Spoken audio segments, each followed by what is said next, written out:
I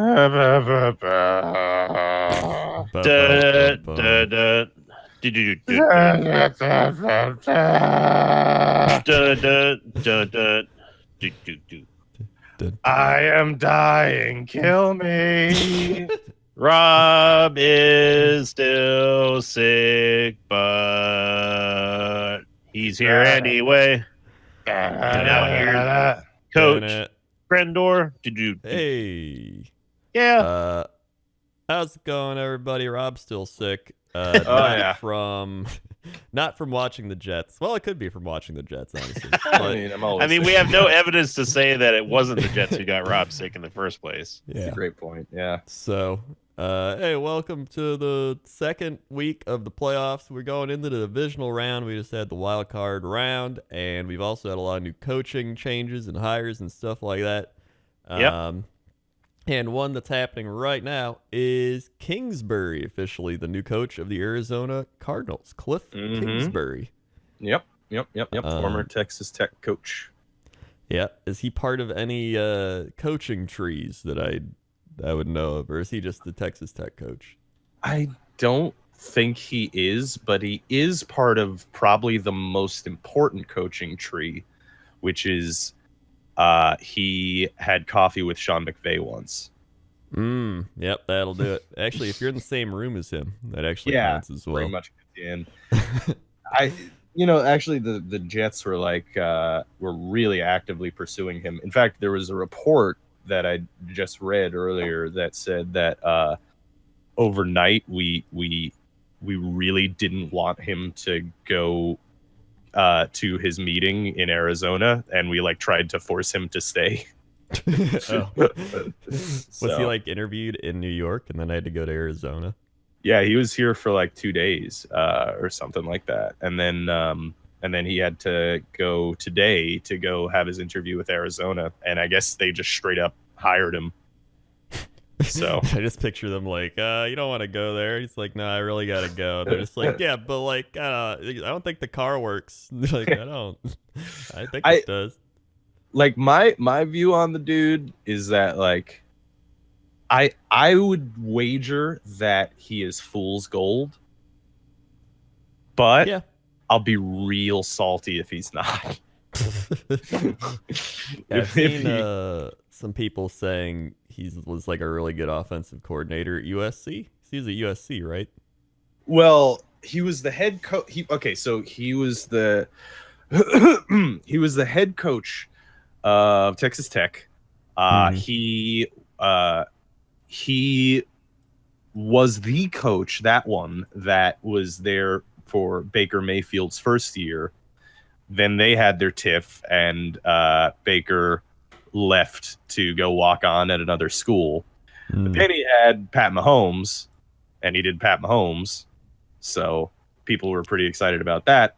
Problem is he has a losing record in college, and he's basically failing upwards.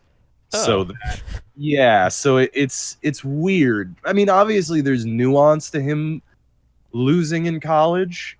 Mm-hmm. Mainly that the school sucked before he got there. Yeah. But they also still kind of suck after he's leaving. So sounds like a good Cardinals hire then. Yeah. I don't know. It's because he's the kind of guy that it's a high risk, high reward type of scenario. I think with him, he could be a fucking genius, and maybe he's the next hot shit, or he could be that coach with a losing record at a college school that somehow has to make an NFL team good. So it's really I don't know. It's like a 50-50 shot with him. I guess time will tell. Yeah. So I feel like if anybody needs a proven head coach, though, it would probably be Arizona. But maybe I'm wrong. I don't know. I mean, especially after firing the head coach they just got after 1 year. Yeah. It seems kind of strange to go that route, but There's breaking news. Coach Crendor and Rob, the Tampa Bay Buccaneers, have selected the new coach to replace Dirk Cotter. His name, Bruce Arians. Yeah. Oh, there it is. I heard it was going to happen. I am extremely jealous. That is a very good coaching hire. Then again, anything would be better than what the Bucs had. I think a paper bag would also be better. Or thanks, a Coach. paper towel just standing on the sidelines. A book about coaching. A bell. A CD case. The list can go on. I believe my 2-year-old Shih Tzu puppy would make a great candidate to replace Dirk Cotter.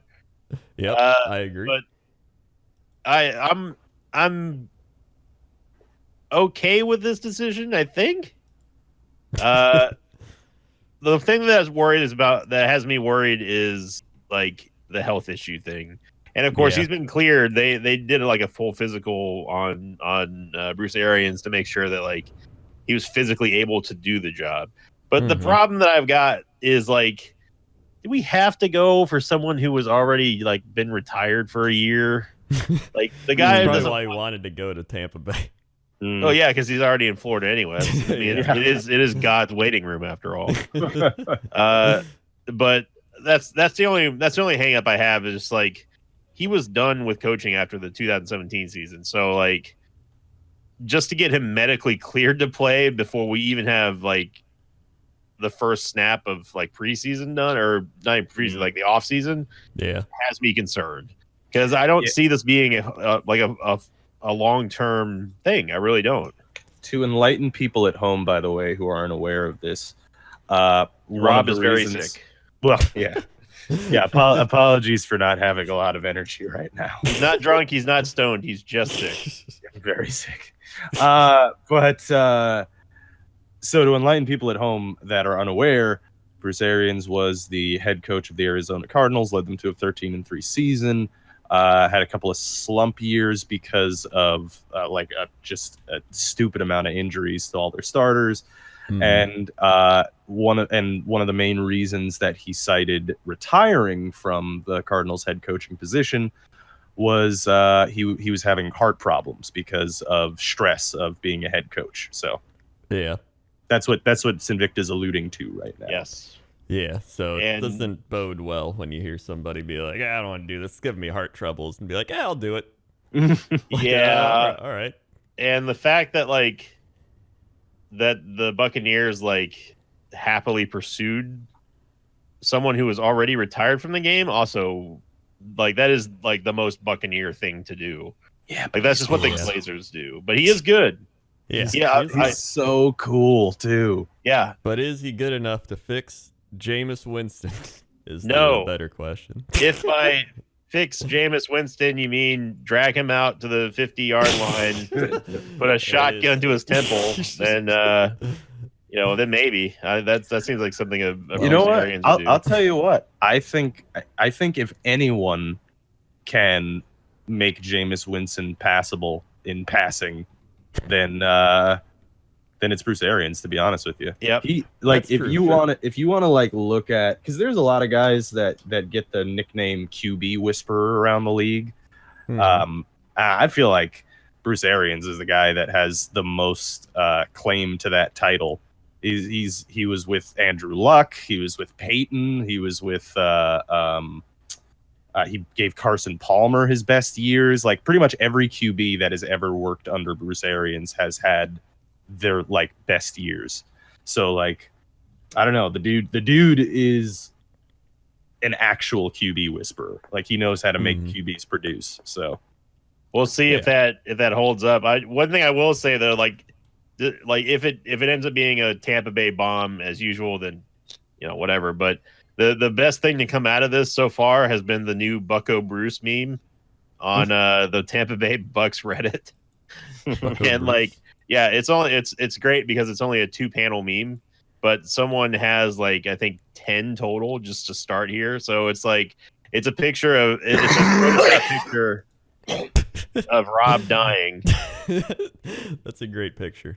But it's also a Photoshop picture of Bruce Arians in a patient's like get up, and then he's talking to like this attractive nurse and like scrubs and stuff. And she says, how many drinks of alcohol do you consume in a week? And he says, he's just looking at the camera and just says 1. And she says, that's it, 1 drink, 1 shelf. is the answer. Then do you exercise? And she's like, do you exercise? He's like, yes, love making and coaching. Do you have a history of mental illness in your family? I have an uncle who is a Falcons fan. Allergies, cowardice, and weak-willed men and losing. And then the final one is coaching history, and it's like it's a more zoomed in on his face. Like she says coaching history, and he's like epic and public.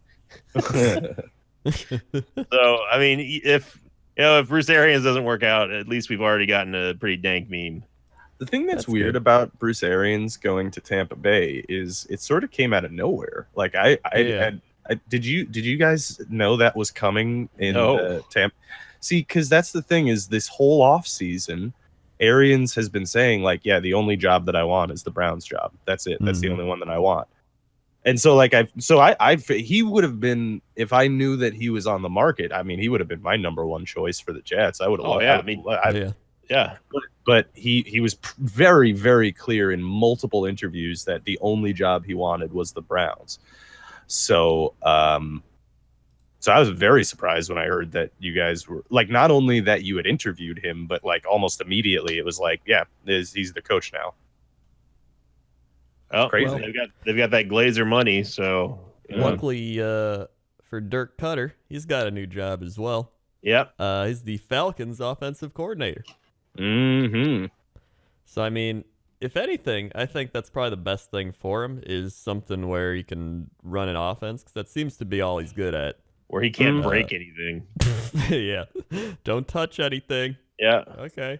Also, Josh McDaniels, the book is closed on head coaching interviews. Believe it or not, nobody wants Josh McDaniels. Who would have thought? Who would have thought? I mean, McDaniels is a giant piece of garbage. Fuck that guy. He really is. But I would have taken him up to like last week.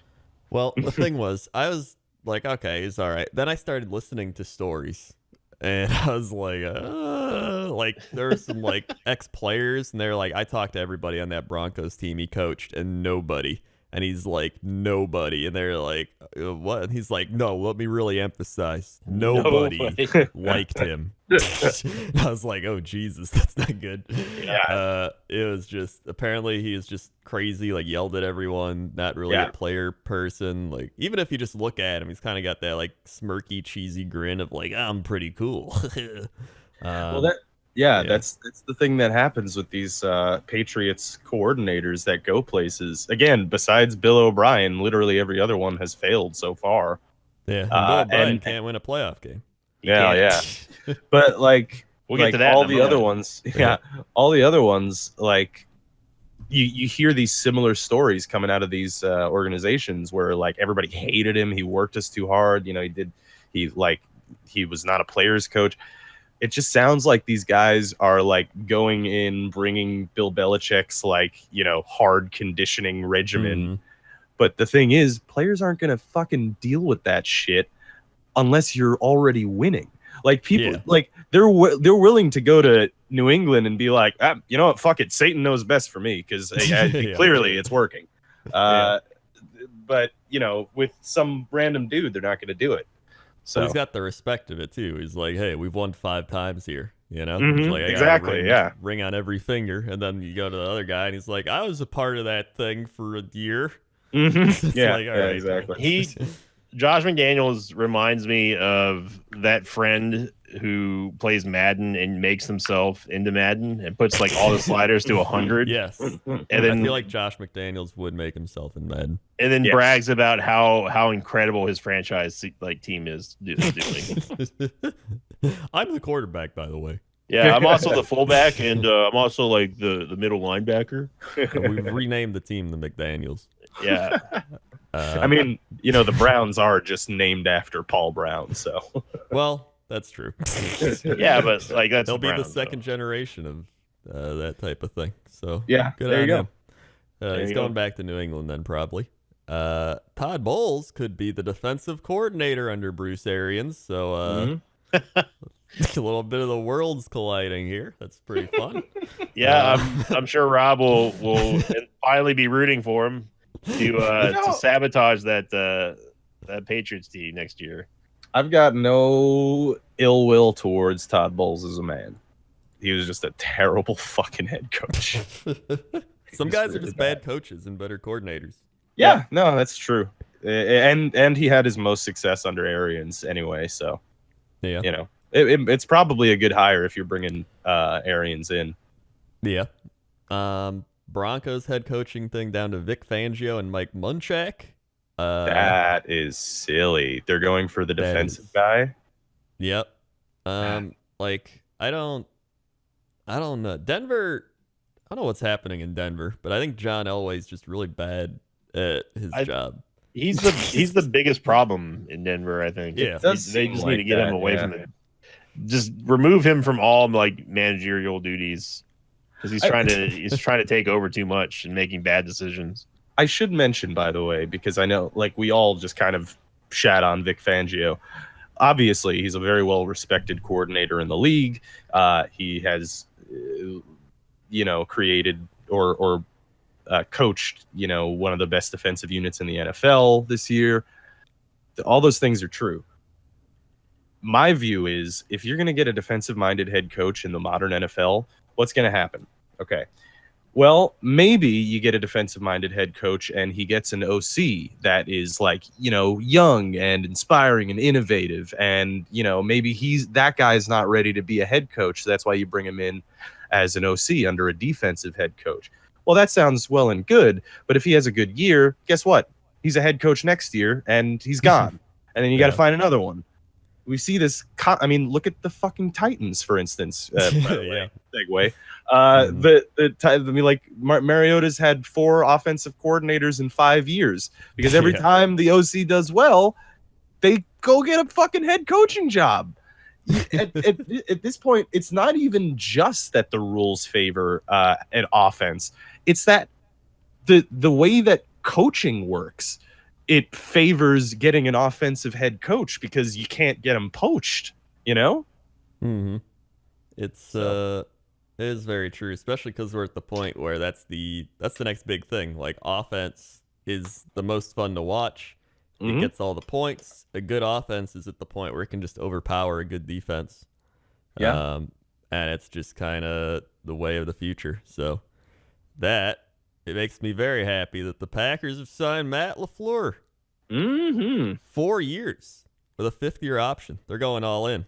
Yep. Yeah. And I'm actually pretty happy about it. Like a lot of people were like, I don't know. But like when I saw that he was one of the names there, I was like, that seems like the type of guy I'd want. And then when they signed him, I was like, dude, that's the guy I wanted. So I was looking at his resume, right? So he was the quarterback coach for the Redskins from 2010 to 2013, which was RG3's rookie season in Pro Bowl. So that's pretty good. Plus, that was under Kyle Shanahan. Well, and Mike Shanahan, I think, right? I think he was coaching. Yeah. No, it was Mike Shanahan. Kyle was there too, but he was not the head coach. Too many Shanahans, coach. Yeah. Then he was the quarterback coach for the Falcons in 2015 and 2016, which was Matt Ryan's MVP All-Pro Pro Bowl season. Not too bad, That was when Kyle Shanahan was the offensive coordinator. And then he was the Rams OC in 2017 for Sean McVay, which, automatically qualifies you as an instant head coaching candidate. Pretty much, yeah. And then last year, he was the offensive coordinator for the Titans, or this year technically. But that's what people are like, oh, look at the Titans off. It's like, dude, look at how injured they lost their best player on offense, which was their tight end. What's his name? Matt LaFleur. What's that? God, the Titans tight end. Okay, this is going to bother me. Titans, I don't know. Tight end. Delaney Walker. Delaney Walker. Yeah, Delaney Walker. Right, yeah. They lost Delaney Walker week 1. And then the biggest thing I was watching was some of his play calls. Like when people forget, Tennessee beat New England. And they made New England's defense look awful. Like they did the Super Bowl play. Remember when they ran Mariota out and he caught the pass, like the Tom Brady Super Bowl play? Like they did that. And I was like, oh my God, if he's going to have Aaron Rodgers run out and catch a pass, I'm all aboard. Let's go. So just the fact that he's not running a Mike McCarthy Stone Age offense is already good enough for me. Yeah. So I mean, I figured you'd be pretty happy with that hiring. Yeah, I mean, he seems like a cool dude. Everything I was listening to like some mic'd up stuff of him, and he just sounds like he's smart. And I think what I like most about him is he seems like he's got control of the team, but he's not like Josh McDaniels. You know what I mean? Like he's still like gonna praise the guys. Like he's still a cool dude. He reminds me a lot of like a Matt Nagy, which is kind of what I wanted for the Packers. I think that's what they need. He's only like 39, so he's only a few years older than Rodgers. But I think the fact that he's coached like Matt Ryan and like been with the Rams and the RG3, like all this stuff is like, I think it bodes well for Aaron Rodgers because I think Aaron Rodgers wants somebody that's going to challenge him, right? And I think he's the type of guy where it's not like a dad, it's more like a big brother, like coaching him up, and I think that plays into it too. So I mean, overall, I think I'm pretty happy with it. In fact, Aaron Jones retweeted a thing I put in our chat, which is kind of funny. Somebody said 2018 run percentage, Tennessee 2nd, Green Bay 32nd, and they were like get loose Showtime 33, which is Aaron Jones, and he retweeted it. So obviously they're pretty happy. Yeah, they're about pumped. that. So I mean, overall, I'm very happy with the hire. I think it's going to be good. So I just want to know mine. Why are we the last ones? This is the one thing I wanted all year. Apparently, Todd Monken was our like runner-up. Like he's the second choice. He's currently in our pool right now, but it actually doesn't seem like the Jets are that high on him.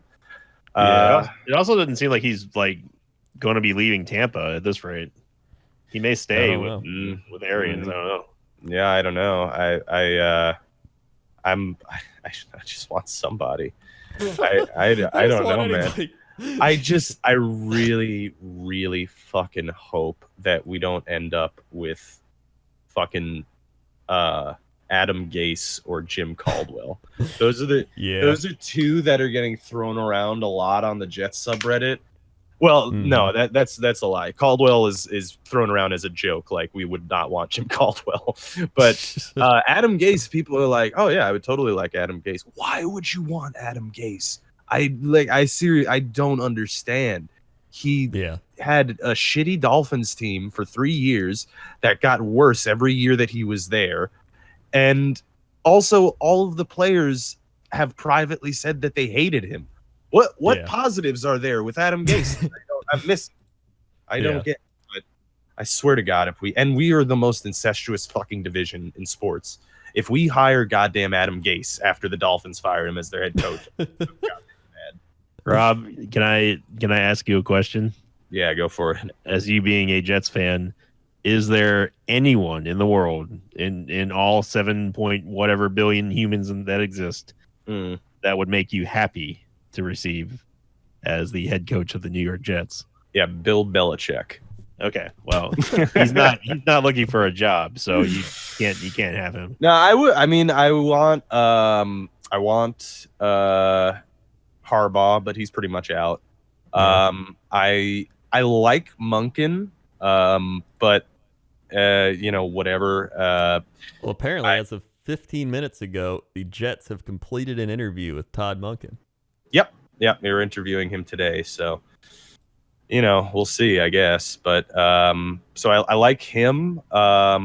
McCarthy's still on the table, but it sounds like he's sitting out a year at least. Yeah, that's what it sounds like. There is also Bieniemy, which is the Chiefs OC, but it's weird, right? Because like he's not. He was the OC for the Chiefs for this year, where Pat Mahomes was, has destroyed the league. But he also doesn't call plays, and he was a running backs coach that was just upgraded to OC after their last OC got poached the year before. So like he's a huge question, that guy, but he could be good. And then the one that actually is getting thrown around a lot on the Jets subreddit is this guy named Matt Rule, who's a Baylor head coach. with NFL experience, and we interviewed him, and he's actually a native New Yorker from specifically New York City too, not even New York State. So you're saying he would do better than I did on How New Yorker Are You? Yeah, maybe. Yeah. Yeah. I did just Google him, and his head coaching record in college appears to be 8-17, though. So that's not great. All right, that's good. That's good. I think Very that's just Jets-like. wrong. Okay, yeah, no. His overall head coaching record is 36-40, which is still also losing and bad. But he won a bowl game, so there's that. Some positives. Yeah, I mean, but was it like the Icebreakers mint sleeping pill bowl, or was it like an actual bowl that had some sort of reverence about it? It looks okay. So it looks like so he's very weird. He's got a really weird career. So basically, he was the head coach for Temple. Actually, he came into Temple, and do you guys follow college football at all? Nope. A little bit, but not like enough to know a lot. Not enough to have a podcast on it, Rob. Yeah. Well, basically, Temple is just it's a shitty school for football. Basically, it's just it has a football program, and it is, I believe, Division I, but it's not like a big deal. A lot of kids from New York City go to Temple. But so he came into Temple, and they were bad, and they went 2-10 his first year, but then 6-6, and then 10-4, and then 10-3. I don't know. I don't know how that happened. So that's a pretty good resume right there of just like continued success. And now he's the head coach of Baylor since 2017. And his first year at Baylor, they were 1-11, and then his second year they were 7-6. And if you pay attention to what he did at Temple, it sounds like if he stays there another year, they're probably going to turn the table again. So he does seem like a guy that does have losses, but is improving the teams that he's joining. So that's cool. But I mean, I don't know who the fuck. We're probably gonna fucking hire Adam Gase, dude. Fuck me. Jim Caldwell. Yeah, Yes, the God. new head coach. Yep, it's coming. If we get fucking Jim Caldwell, I'm just gonna burn down the training facility.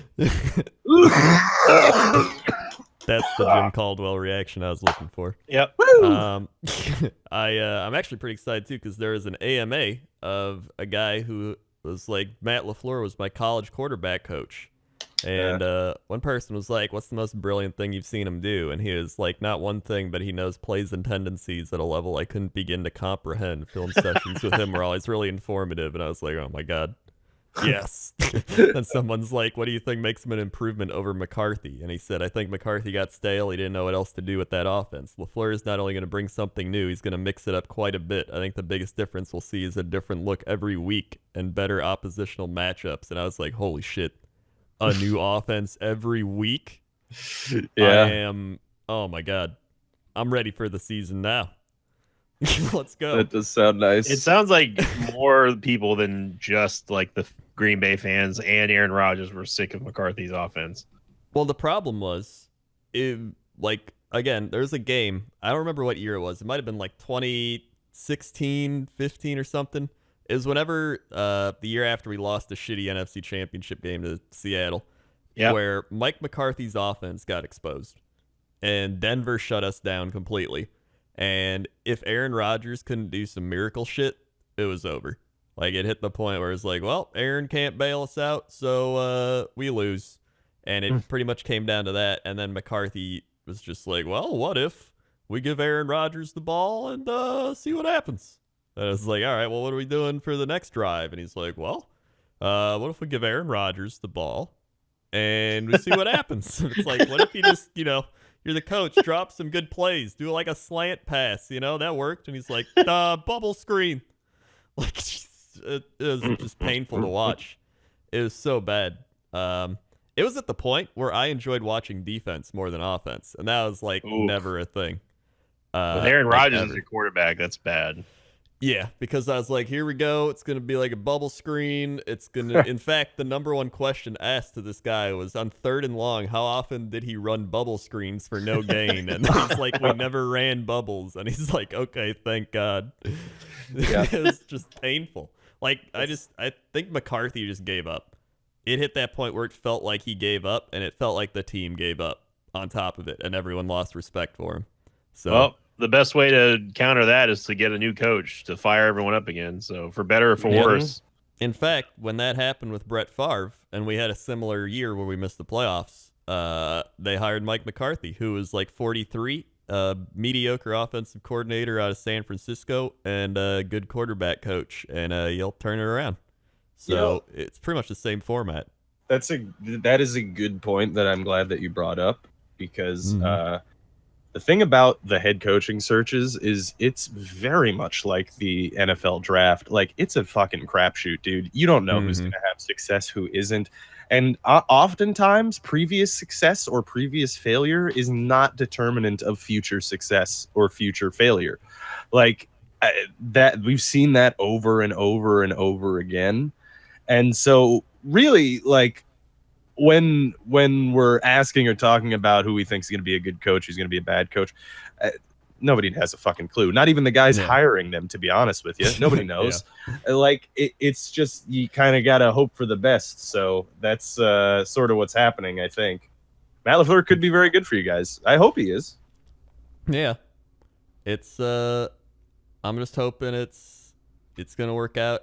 I'm happy about it. I think it's what I wanted, where I was like, I want the young offensive-minded guy. That's what we got. So, I mean, I'm all aboard. It's what I wanted. So if it all falls apart, I'm going to be like, shit, dude. But I'm pretty happy. So there you go. There's the coaching roundup, coach. The coaching roundup. And the Jets are still always the bridesmaid, never the bride, seems like. So what you really should do...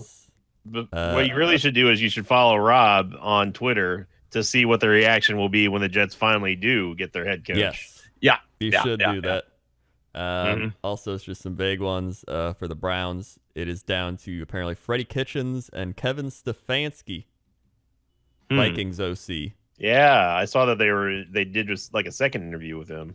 Yeah, so it seems like it's going to be one of those guys. That'll be interesting. It is so weird that they did not go for Arians, actually. Yeah. I don't know. Maybe they wanted like the younger guy or something. I don't know. Or I guess Kitchens is like the in-house guy they already know. So that's the question. I wonder if like the reason that happened is because Kitchens didn't want to, like, he. I mean, I'm sure he was getting offers as a head coaching candidate, and I think the Browns maybe didn't want to lose him. Yeah, like that's the only reason that, because I also haven't been hearing the Browns interviewing a lot of different people. Yeah, that's true. Well, either way, I hope the Browns get a good coach, because they need one at this point, because they're going all the way. They are going all the way. The Packers in the Super Bowl, so that'll be a great Super Bowl next year. Packers Browns, very coach excited. Coach would be totally torn as well. Go Browns. Go Browns. I won't be torn, but I wouldn't be upset. Actually, I would be upset. Okay, so let's talk about the playoff games that happened. First up, Colts beat the Texans, and Victor put his faith in Houston, and as he probably expected, got let down. For the one time in history, I'm like, yeah, I'll lock in the Houston Texans. Yep, never again, Houston. Never again. Yep. They were not playing fashion. They just were not playing like they wanted to win a playoff game. At all. Like, I mean, at all. It was terrible. It was weird because it, like, honestly, so the thing with the Texans is I think they really need to get a running game. I think they need to, like, focus on getting a running back this offseason, because I don't think they have anybody that's just like a featured bell cow type of back. You know, they have a couple of guys who are pretty good. Lamar Miller is a pretty big workhorse. He's been there for a while, and Alfred Blue is a competent backup. It's just the fact that Deshaun Watson likes to take everything into his own hands, and not saying that he's not capable of doing so. It's just he's going to get like decapitated. Yeah. If he keeps the also, way yeah. Going. Yeah, So you many sacks. got like 970 yards and 5 touchdowns.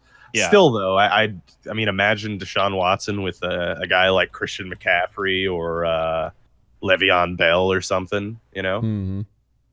be That is dangerous. I mean, he was sacked more times than any quarterback this season Mm-hmm. because he tries to bounce it to the outside. But I'm not at all surprised by the Texans losing. I mean, the Colts they just looked hungrier.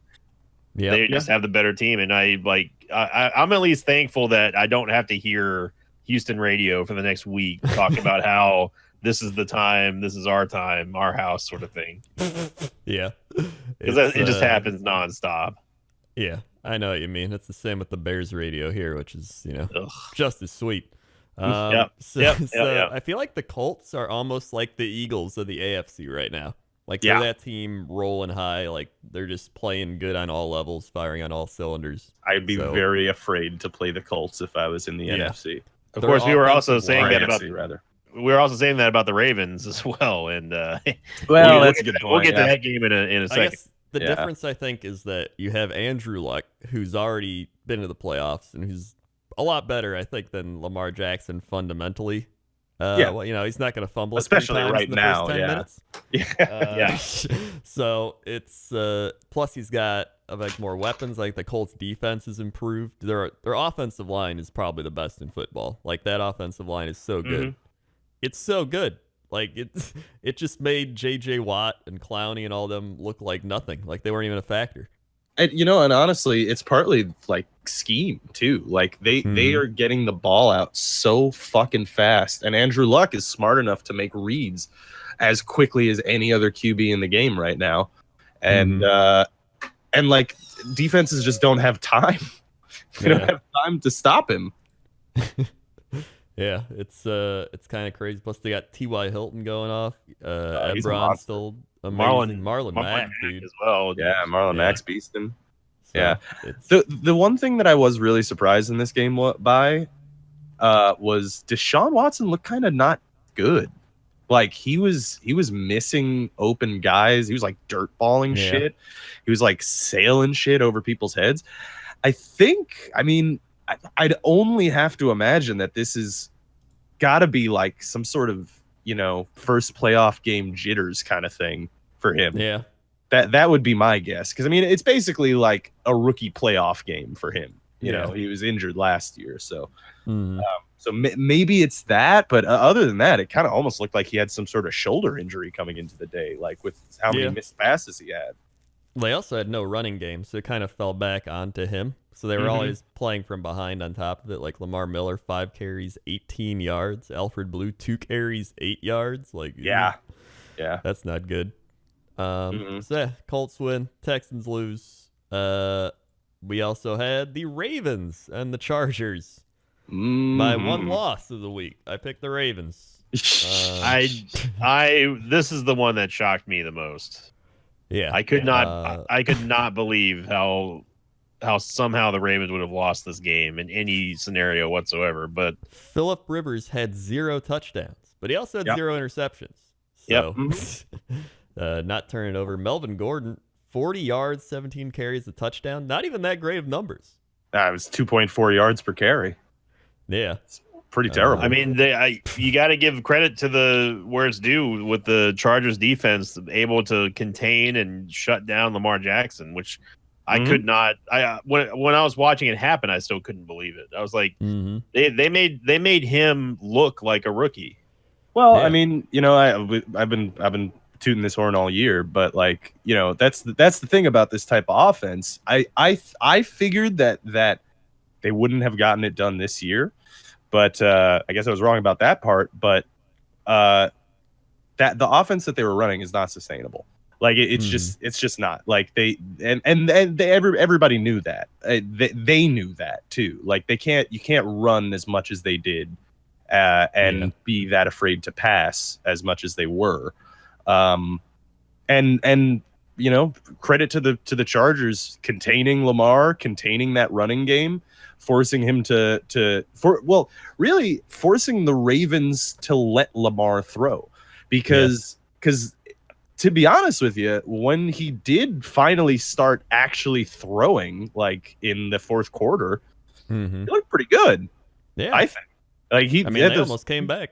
Yeah, he had those 2 quick touchdowns. I mean, and even the strip fumble, like that one, the one at the end of the game, that's not really even that much of his fault. Like he was pulling up to go to launch it, you know?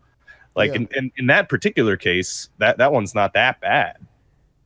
Yeah, so I agree with that. I mean, I think it was just like you said, the scheme was just kind of run, and then you hit the point where like, hey, we got to pass, and they're like, hey, maybe we should have did this earlier.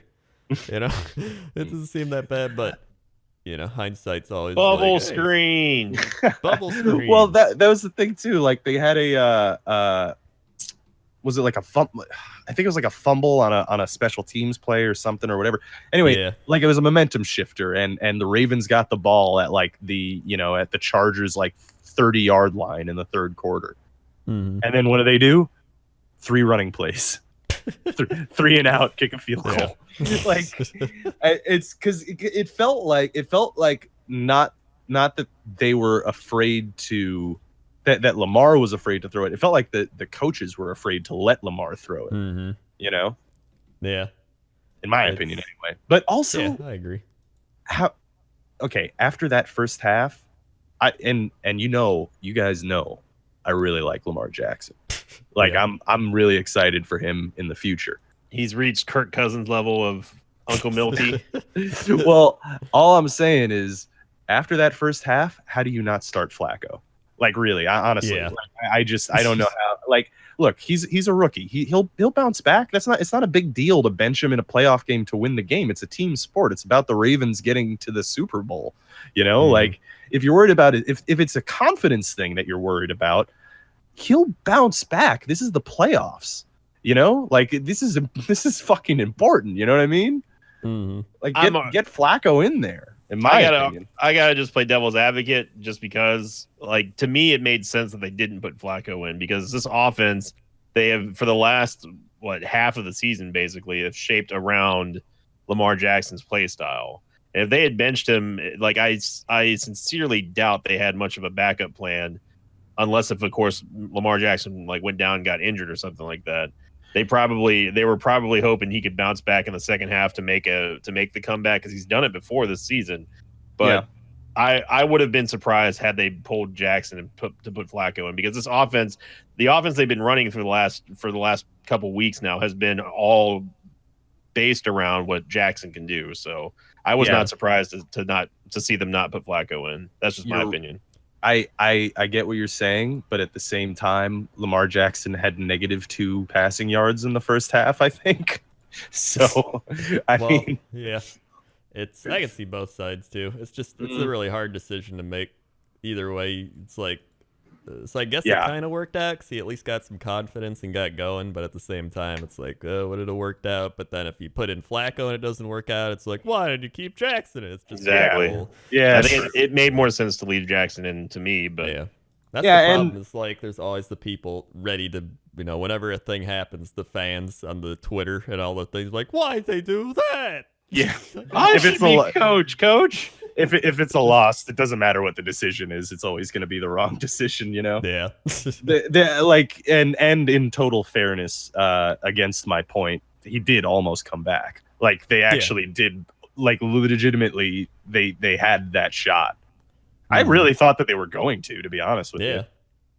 It was close. Yeah. But Chargers moving on.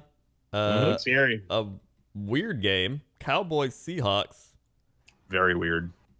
It was one of the weirdest endings. It was like one of the weirdest non-dramatic endings I've seen, where it's like, all right, okay, Seahawks going for 2, and then they're gonna onside kick with the punter, and it's not close, and okay, well, that's over, I guess. Yeah, onside kicks are fucking weird now because of how they changed the rules. They've dropped in success percentage to like something like 8%. Like there have only been, I think, 3 successful onside kicks all year this year.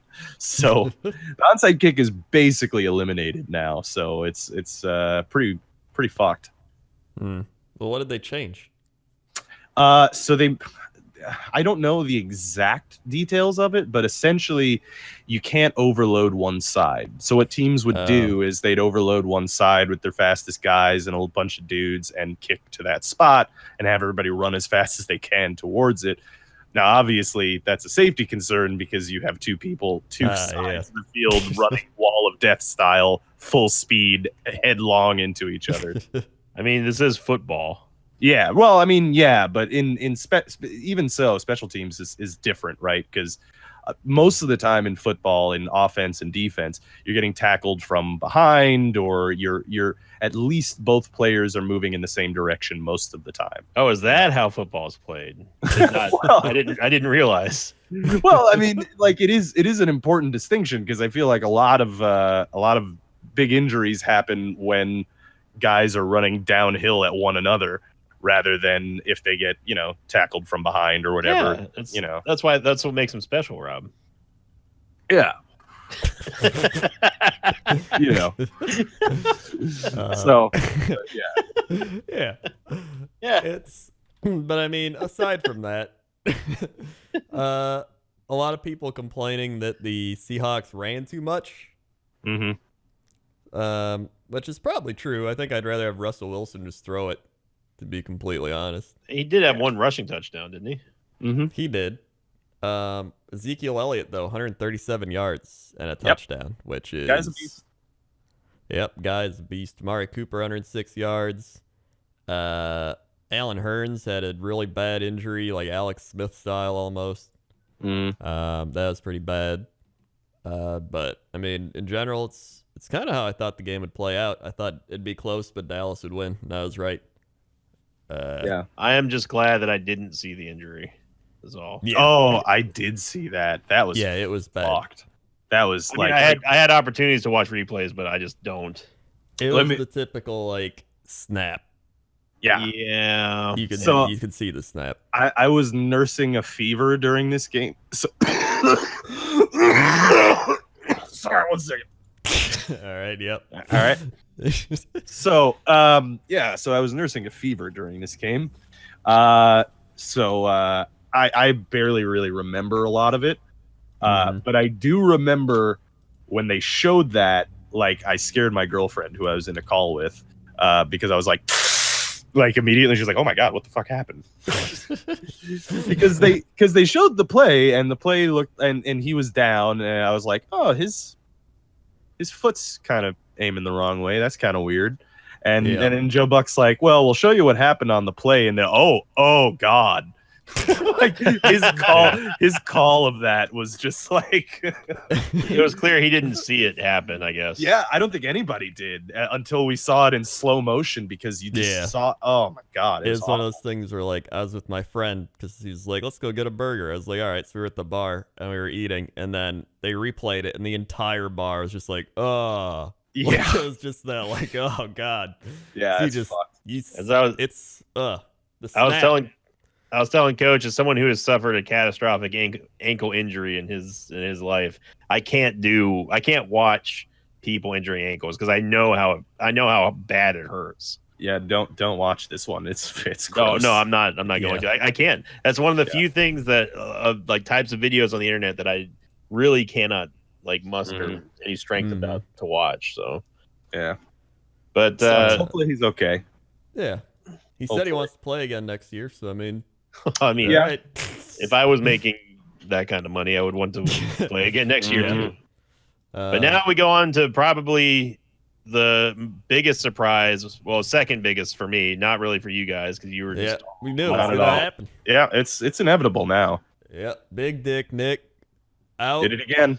Roasting nerds all day long. This day, the nerd was the Bears, and he pushed them up against the locker and took their lunch money. Yeah.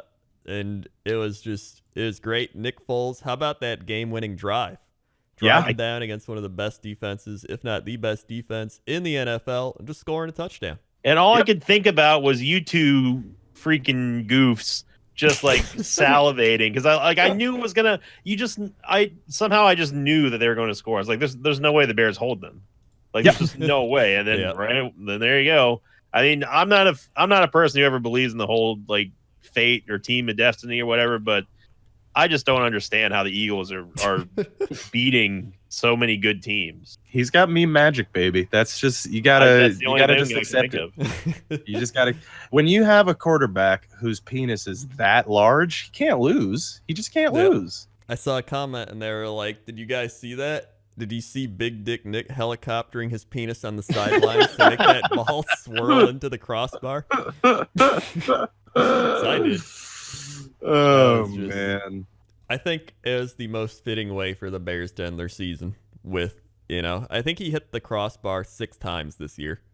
So yeah, that was this. Well, okay. So by the way, I don't know if you guys are you guys aware of this, but that kick was blocked actually. Yeah, it was blocked. Yeah, I saw so it, like tipped his middle finger. Yeah, yeah. So in case anybody at home didn't see the game, what happened was he kicked a field goal, game-winning field goal. The Chicago Bears kicker, Cody Parkey, he's doinked a lot of balls off the uprights over the course of this season. But he kicked a game-winning field goal, and it's successful. But wait, hold on. They actually iced the kicker. So he's got to re-kick. Re-kicks, and what happens? Doinks off the upright, doinks off the crossbar, double doinks, heads into the end zone, does not get the game-winning field goal. Fucking Matt Nagy's face is hilarious afterwards. It actually is. Like, he was surprised Pikachu. Yeah. And then I tweeted about this. It was some ice cold shit that NBC pulled, because as soon as Chicago lost that playoff game, like within seconds of that horrible moment for everyone in Chicago at their first playoff game in 8 years, what do? They play a montage of every doinker that Cody Parkey hits over the course of the season. Like, that's the coldest shit I've ever seen. How do you see so many doinks? That's so many doinks. We got our top 10 favorite doinks right here. Brought to you by Cody Parker. That is the coldest, fucking most savage broadcasting thing I have ever seen in football. It was hilarious. Yeah, it's definitely my favorite top 10 playlist of top doinks. All right, thank you, Force. It was thank you, Force. One of those things. It's one of those things where normally you just feel so bad for the guy, but then it's your division rival. So you just, I saw there like Bears fans on Suicide Watch, and there's a Packer guy, and he's like, "What's the opposite of Suicide Watch?" Because that's what I'm on right now. It was just, oh my God. I knew the icing the kicker was going to work. I just had that part of me where I was thinking back to when we talked about icing the kicker in like week 5 or something. I remember we talked about it, but like anything over 40 yards, it was like, it's probably worth icing the kicker. And it actually was worth it again. Just because the odds of making those kicks, like the farther out it goes down. So if you like successfully kick one, and then you're like, oh, well, he just lowered his chances technically.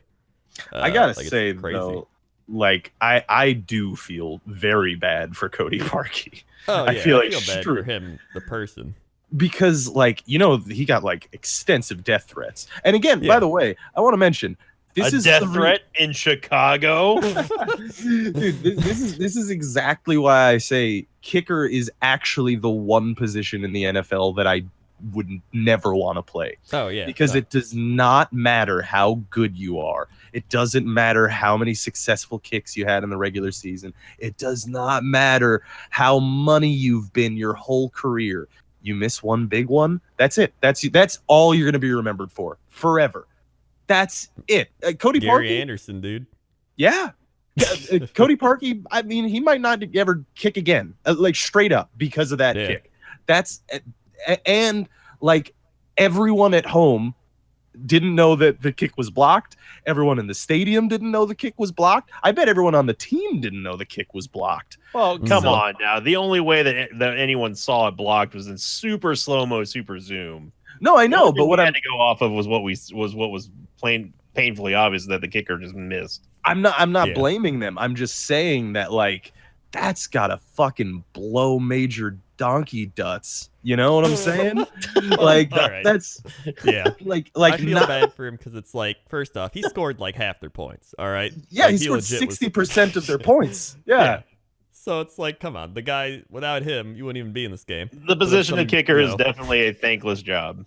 Yeah. some Chicago meatball guy like, duh, but it's your job. You got to make the kicks. Yeah, like you don't, take time off at work to do something or like they hire the orc peon from Warcraft 3 or something. work. And like on top of that, like the offense managed to score 15 total points. Like Yeah. it's not on Cody Park, but it is. It's gonna be on him. For people are gonna remember that doink, the double doink. They're not gonna remember anything else. They're gonna remember that. Good old double doink Cody. Yep. So it's I was watching Bears fan reactions that night. It was very good on YouTube. Suggest you go watch some of those. It's funny because everyone else is like, man, this sucks, but then the Vikings are like, hey, welcome to the club. Yeah. It's happened like 3 times to them in the playoffs. And then listen, I have no sympathy after I had to watch that Seattle meltdown in a championship game. I have no sympathy for anything. That was like, do you want to watch your team miss a field goal, lose an onside kick, give up a 2-point conversion, and lose to a fake field goal pass for a touchdown and go to overtime and have some crazy shit happen? Yeah, that was fun. I was like, you're going to the Super Bowl. Oh, never mind. That was even worse. All right. Coaches have very short memories. Doinks, all right. They have very short memories. Those coaches. But with a couple minutes left here, I think that we are still going to do pick'ems. Yep. Pretty much throughout all the way through the season, I think. Yeah, we are. We're going all the way. Yeah. So let's start it out with Chiefs Colts. Oh man. At this point I don't know yeah. if it's safe to bet against the Colts. Yeah. I don't know either. I feel like the Colts are they're too hot right now. Yeah, I kind of want to pick the Colts too. And also, Andrew Luck has actually never lost to the Chiefs. But it's Andy also Reid. bye week, Andy Reid. Yeah, Andy Reid in the playoffs with full home field advantage. I mean, it's almost impossible to pick against the Colts, but at the same time, it's almost equally impossible to not have the home field pick here with and especially also with Andy Reid. And let's be honest, with fucking Pat Mahomes too. Yeah, I mean, 5,000 yards, 50 touchdowns. Like, that's insane. Like, how can you bet against him? But I mean, I might have to here. Also, by the way, there was a stat that I read on the NFL subreddit earlier in the week that said that this game's actually unprecedented. No 2 quarterbacks have come into a playoff game with this many combined touchdowns in the regular season. Like it's like 89. It's insane. Like this could be a shootout, but also I'm looking at this NFL.com/schedules, and this is going to be a snow game. Oh yeah, so it is. It looks like it's going to be snowing. Yeah, so that's going to be wild. Honestly, if it's a snow game, I'm taking the Colts. I think they got better running. I think they got a better defense. So I think I'll take the Colts. Yeah, I think I gotta take the Colts too. Because like I don't want to bet against Patty Kermit the Cannon, but I think I gotta. Yeah. Well, I gotta go with Chiefs. Yeah. Fair. Yeah, I feel you. I feel that. The weather could change, Coach. You never know. Yeah, it could change. And I think either way, it's going to be a good game. It's going to be a great game, I think. It's going to be really good. I'm excited for this one. Yeah, I got to go Chiefs on that one. Fair. Then we have Chargers Patriots. Yeah, I'm Rob's favorite matchup. I'm going to go ahead and take the Patriots on this one. All right. Yeah. I can't see Belichick losing into the playoffs this early. I mean, well, I think of the Patriots. This is what I will say. I think that the better team might actually be the Chargers. But it also, as a coach, Coach, better than anyone else here, that it comes down to coaching in the playoffs. Yeah. And I think that it's tipped in the favor of the Patriots. I can't bet against the Patriots. I really can't. I'm not a Patriots fan, but they're in Foxborough. And it's the playoffs. And it's also a snow game. Yeah. Is it, though? Apparently, yeah, according to NFL.com/schedules. Huh. Yeah. Actually? Mm-hmm. It's a snow game? Yeah. So the Los Angeles Chargers are going to have to fly all the way to the East Coast. The Sunshine Boys head on over to Foxborough in the snow, the dead of winter, and battle Tom Brady and Bill Belichick. I cannot root. I mean, I'm going to root against them, obviously, but I can't bet against them. Here's the thing. The Chargers are the NFL's constant away team. They don't have home games, all right? Yeah, that's true. So because of that, I think Phillip Rivers and the winning away underdog Chargers are going to win. Breaking news, Coach Condor. Breaking news. Bruce Arians has been confirmed to be the next Buccaneers head coach. Signed 4-year deal with a 5th-year option. Take it away, Coach Condor. Goddamn. Wow, that's a big contract. I guess he didn't want to stay retired for long, Coach. Yeah. I guess not. Well, he's got the same contract as Matt LaFleur, so we'll see who works out better. I'm going to go ahead and say Matt LaFleur will have better better tenure. Coach. Thank you, Coach. But, that's just me. But we'll see. Anyway, I'm picking the Chargers. All right. Moving on to the NFC.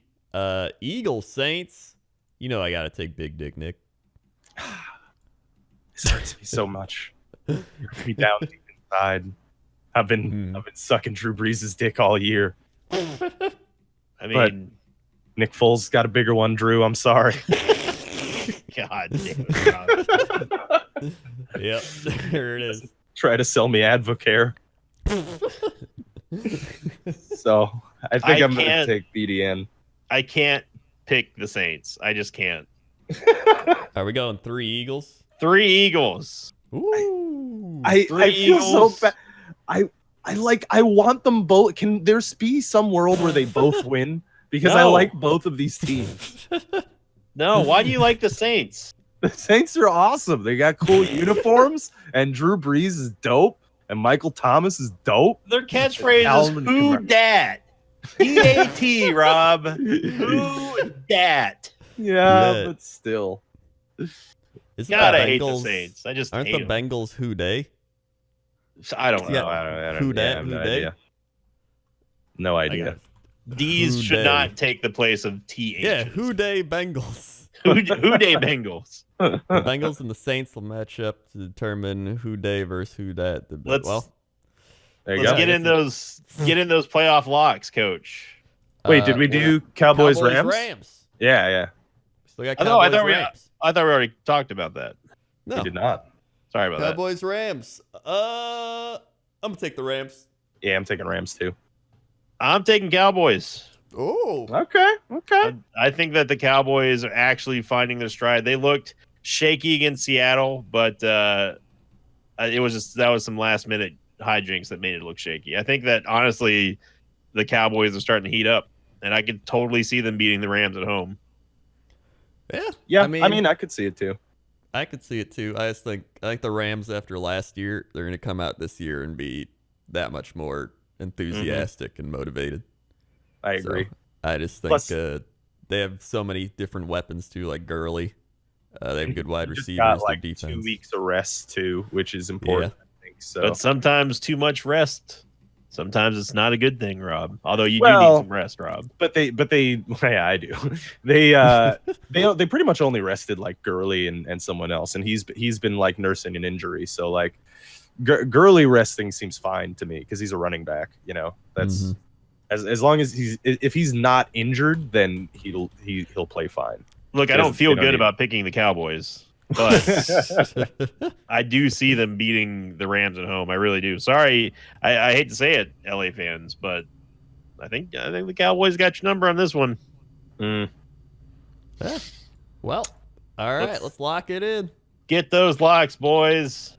Patriots. Colts. Oh. I'm locking in